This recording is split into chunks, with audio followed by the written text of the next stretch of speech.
In this episode, I'm going to set up the schema for Snappy Features. In the first version, people will be able to create a project and attach a changelog to it. The changelog will be visible on an HTML page that anybody can view, or in the application as a widget. I'm going to start by creating a project, and for each project I'm going to have an ID, which will just be a randomly generated identifier for the project, and a name. I'm also going to store the created at date and the updated at date so that I know when changes were last made to the project. The project is going to have a changelog entry, so I'll create a changelog entry as well. And the changelog entries are going to have an ID, a title which will be displayed, a body for the changelog entry message. I'm going to allow images, so if you want to have an image associated with a changelog entry, you can upload one.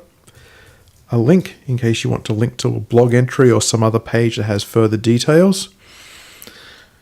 I'm going to have a type for the changelog entry. So I'll create an enum for this. So we'll call this changelog entry type.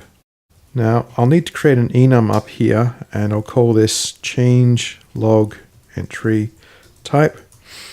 And I came across this website called keepachangelog.com, and if I scroll down here, they've actually got some suggested types. So added, changed, deprecated, removed, fixed, and security. In addition to that, I think I also want to have one called upcoming. So we'll create all of those. So added, changed, deprecated, removed, fixed, security, and upcoming. And I'm also going to store for the changelog entry the release date, which will be an AWS date time, and a created at, which will be an AWS date time, and an updated at, which will be an AWS date time. Now, I haven't created any links between these yet, and that's something I'm going to need to do.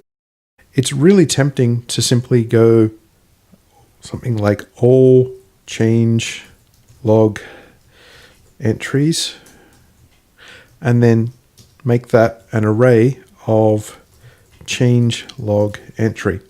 The problem with this is that at some point you're going to need to actually page through the results. You can't return everything in a single query.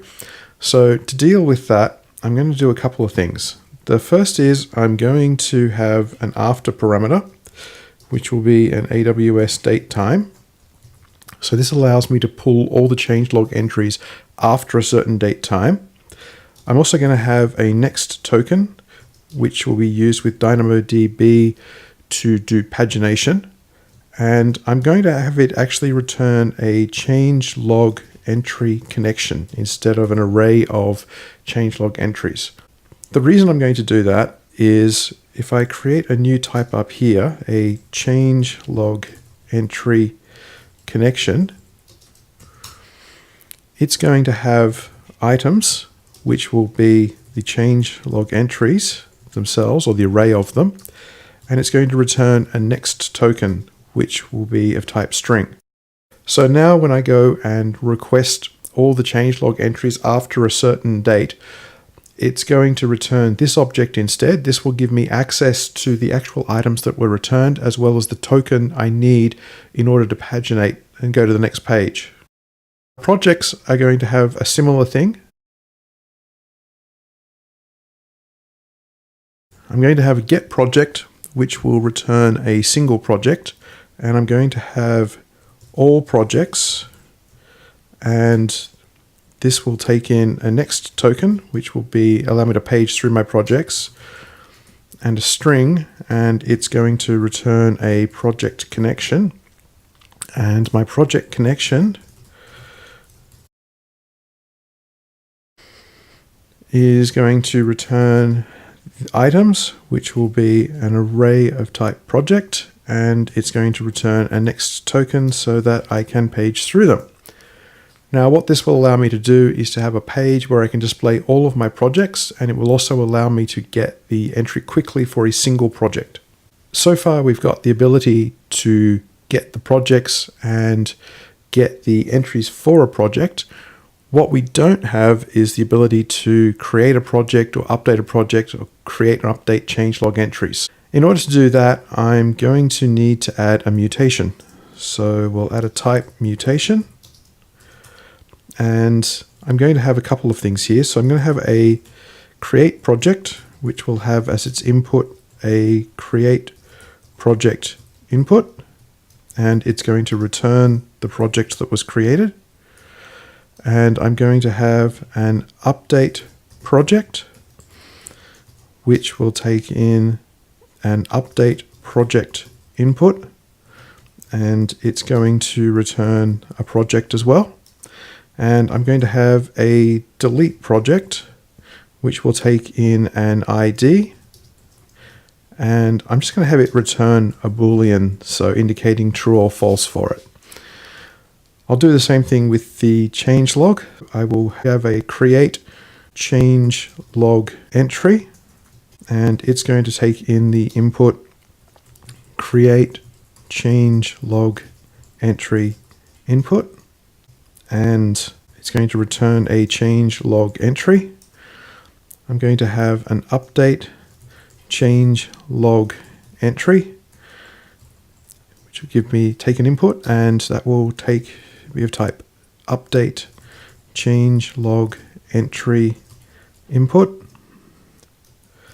and it will also return a changelog entry. And I'm going to have a delete changelog entry, which will take in an ID, and it will return a Boolean.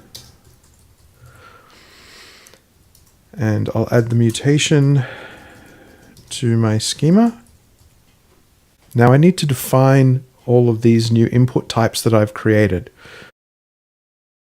Let's have an input create a project input, and it's only going to allow people to put a name in there.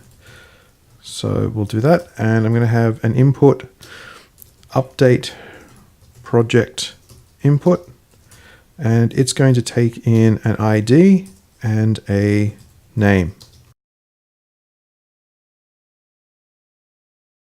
I'll do the same thing with the changelog. Input create changelog entry input. It's going to take a title, and it's going to have a body, and it's going to have an image and a link and a type.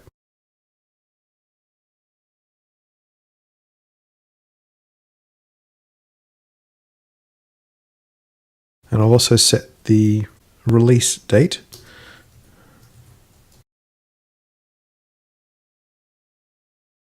I'll also have an input, which will be the update changelog entry input. And it's going to have all of these same ones here. The main difference is going to be that the title will be nullable, and it's going to have an ID as well.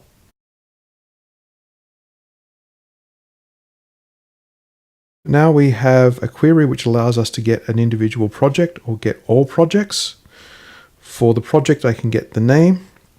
I can page through all of the projects.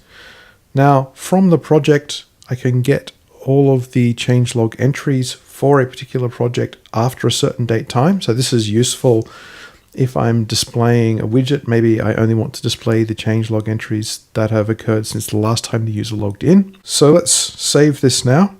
We'll go to the command line and run npm run script SAM package.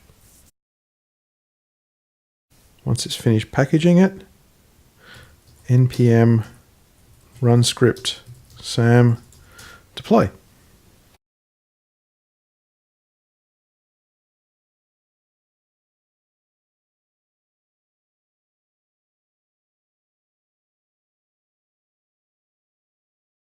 Now I have my schema and I know the likely access patterns for the application. I can set up my DynamoDB table. I'll discuss that in the next episode.